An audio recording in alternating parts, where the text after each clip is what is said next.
How's it going, everyone? Bill Lethman here for Money Evolution. In today's video, I'm going to be talking about Roth conversions before you retire. So this is probably one of the biggest questions or topics that I see coming up all the time, and that's that people believe that they have to wait until they retire in order to do Roth conversions. That's because they think they'll be in a lower tax bracket in retirement. And that may very well be the case, but I think for many people, it's also going to make sense for them to begin doing those Roth conversions now while they're still working, especially if they're not going to retire for a few years and they're going to be retiring after the Tax Cuts and Jobs Act rates expire at the end of 2025. So when we talk about doing Roth conversions, really boils down to just one simple thing, is what is my tax rate today versus what do I think that tax rate is going to be in the future.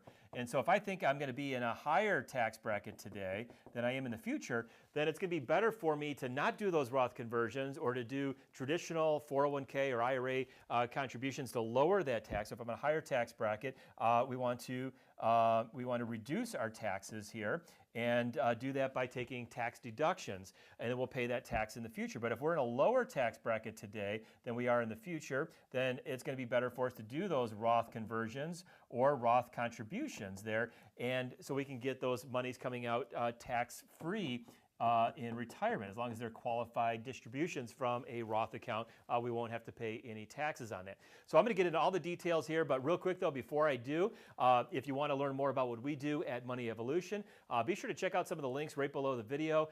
There you can learn about our comprehensive financial plan called Wealth Vision. We also have our Retirement Time Machine, which is our full program to help you do a DIY financial plan, and we just launched our Retirement Time Machine Quick Start, totally free. So if you're looking to just get started and kind of help get some of your stuff organized for retirement, go ahead and click on the link for that and take that Retirement Time Machine Quick Start program. Again, absolutely free. Okay, so you probably heard me talk about Roth conversions maybe many other times in some of these videos, and I'm really big on it. In fact, I think now is sort of the golden age for doing Roth conversions, and that's because of what is currently available in our tax code. And try to get this up on the screen there so you can see a little bit better with a little picture-in-picture. But up here we have our current tax rates versus the old tax rates back in 2017 before the Tax Cuts and Jobs Act rates kicked in. What I've done here is I've adjusted those for inflation. I probably showed this in some other videos. Maybe you've seen this before. But in my opinion, I think really what's created the biggest opportunity in our tax code is this 24% tax bracket here, which for a married filing joint tax return in 2023 goes all the way up to $364,200. So remember, our biggest question when we're talking about doing Roth conversions is what is my tax rate today versus what do I think my tax rate is going to be in the future. So if we think our tax rates in the future are going to be higher, then we might be better off to pay those taxes today and then get the tax-free enjoyment of taking that money out of the Roth IRA account as long as it's a qualified distribution. So for most people, unless you're in one of those very highest tax brackets here, I think that's going to make sense to go up to that 24% tax bracket. And if you are in one of those higher tax brackets, and that might even mean that you're even higher down the road, it might make sense for you to convert beyond that. But this 24% is really where I think is the sweet spot there. And if we compare that to the 2017 tax table adjusted for inflation, we can see that we used to have a 25% tax bracket, but that only went up to $176,000. And that's in today's dollars already adjusted for inflation. So maybe about half of what it is today. The 28% bracket went up to $269,000, still about $100,000 less than what we can get at 24%. So beyond that, that last $100,000 to get equivalent roughly to that 364, we're going to be paying 33% on about $100,000 in that same level of income. So that's why I think this is such a big opportunity here. So even if you're still working, it's going to very well might make sense for you to do some of these Roth conversions. So higher taxes, and they're coming, I think, unless Congress acts and they keep the tax rates lower or maybe lower them even more. I mean, anything can happen. But if we look historically at the top federal tax bracket going all the way back to 1913, we can see we had a whole bunch of years here from maybe 1943 all the way through the early or mid 60s there, where we actually had a 90% Yes, that's correct. A 90% top federal tax bracket. So that was astronomical. So if you think we can't get there, we definitely can. And our GDP to debt ratio has just crossed over to the highest level that it's ever been at, even higher than it was during World War II and right after World War II. So our debt is just off the charts right now. And so right now, today, as we stand, we're actually in a very low period of taxation, at least compared to historical standards there. So these Roth conversions, I think, are very important to take a look at.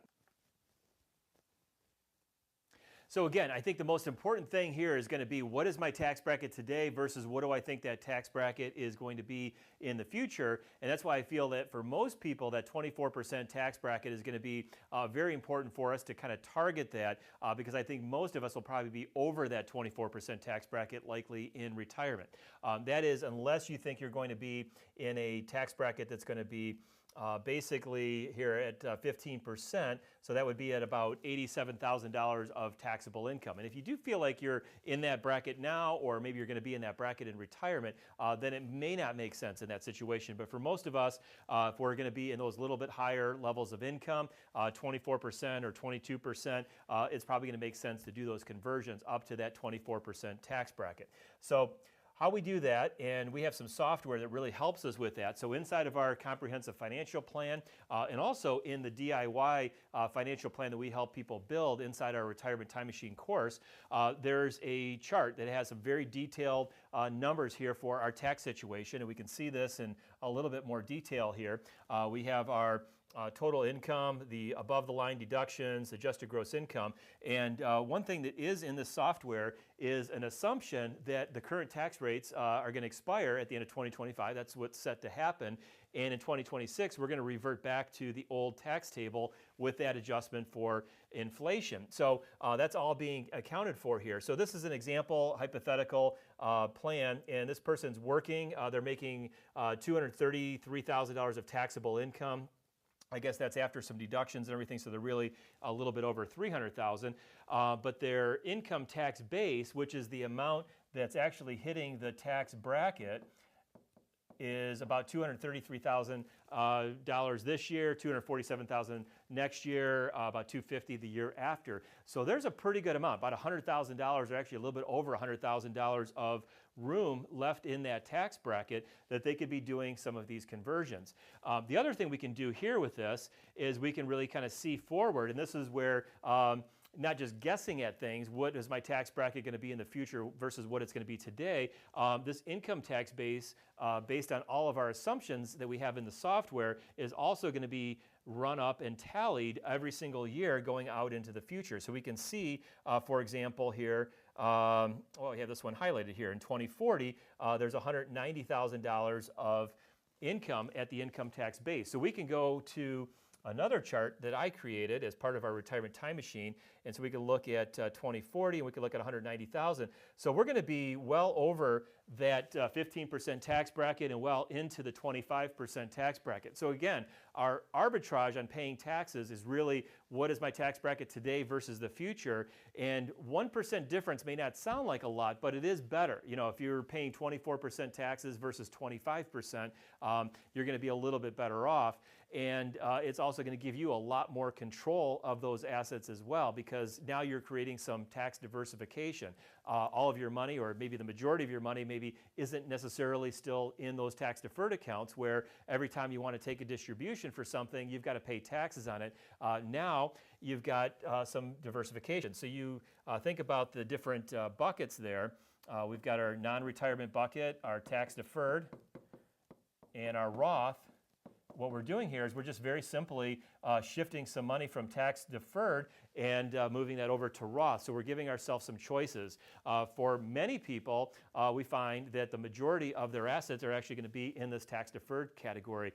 So this is giving us some good diversification. It's also helping us too that if we do have assets in non-retirement accounts, we can use that money to pay the taxes. And that's going to drive that down a little bit, and again, get some of that money a little bit more tax efficient, not only for you, but also potentially for your beneficiaries as well. Okay, so let's recap here. So let's talk about some of the reasons that we want to consider this, even if we're still working. So obviously the first one is going to be lower tax rates today than the future. And that's going to be mainly, my opinion of it, is because of the huge debt that the government is building up, that our tax rates are likely going to go up in the future.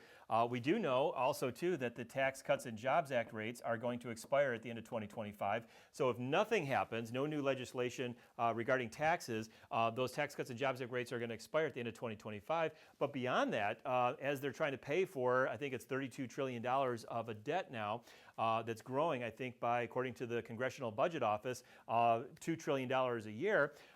That's going to mean that in 10 years, we're going to owe $50 trillion or more, potentially, depending on what that spending is.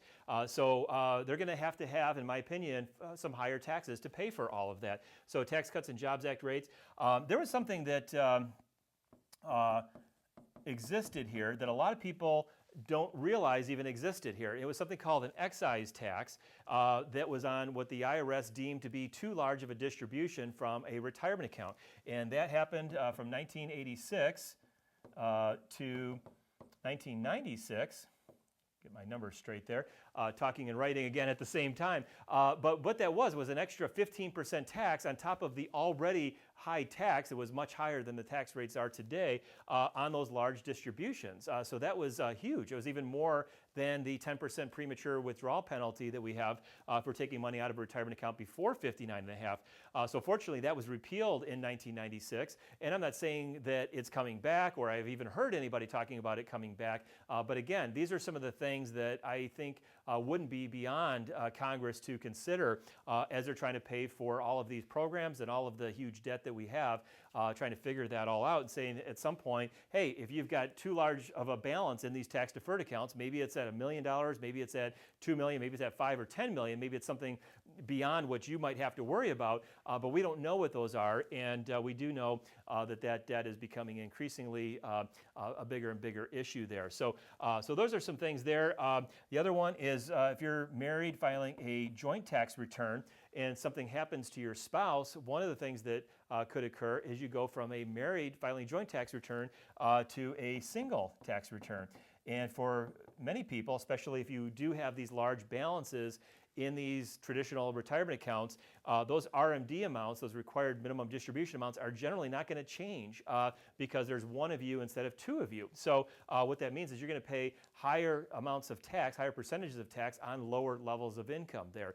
So something to think about there. And the last thing I want to talk about here is, and I have a whole video on this, is how to pay the tax. And what I want to point out here is if you're under 59 and a half, you really want to take special consideration of how you're going to pay the tax. So in other words, if you don't have money, like we were talking about here just a minute ago, in those non-retirement accounts to pay the tax, that could put you in a potential penalty situation. So if you convert $100,000 and you owe $25,000 in taxes on that conversion, you don't have $25,000, you might have to take that money, because the IRS wants their money, you might have to take that money from the retirement account itself. If you're over 59 and a half, that may not matter. In fact, I don't think it really does matter as much. But if you're under 59 and a half, you could be in that penalty situation where you could have to pay an additional 10% on that $100,000, meaning you could get hit with a $10,000 penalty. So if you're unsure about that, again, I've got a whole video on that. I think the name of the video is actually how to pay the taxes on your Roth conversion, where I get into a lot more detail on all of that stuff.